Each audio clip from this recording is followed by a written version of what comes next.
በአዲስ አበባ ከተማ አስተዳደር ለምትገኙ የሊዝ ባለይዞታዎች በሙሉ የአዲስ አበባ ከተማ አስተዳደር በተለያዩ ጊዜያት ለተለያዩ አገራዊ ማህበራዊና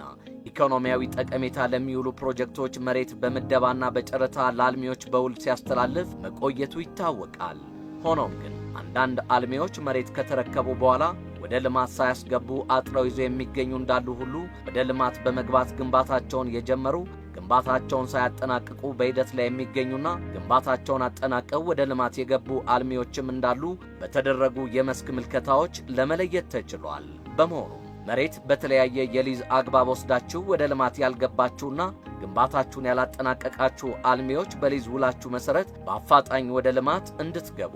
በምደባ በጨረታና ከነባር ይዞታ ወደ ሊዝ የገባችሁ አልሚዎች በሙሉ ያለባችሁን ዓመታዊና ውዝፍ የሊዝ ክፍያ በመሬት ሊዝ ደንብ ቁጥር 162/2016 መሰረት ይህ ማስታወቂያ በሚዲያ ከተገለጸበት ቀን ጀምሮ ባሉት 10 ተከታታይ ሥራ ቀናት ውስጥ በየክፍለ ከተማው የመሬት ልማትና አስተዳደር ቅርንጫፍ ጽሕፈት ቤቶች በአካል በመቅረብ በውላችሁ መሰረት ግዴታችሁን እንድትወጡ ቢሮው እያሳሰበ ይህን በማይወጡ የሊዝ ባለይዞታዎች ላይ በመሬት ሊዝ ደንብ ቁጥር 162/2016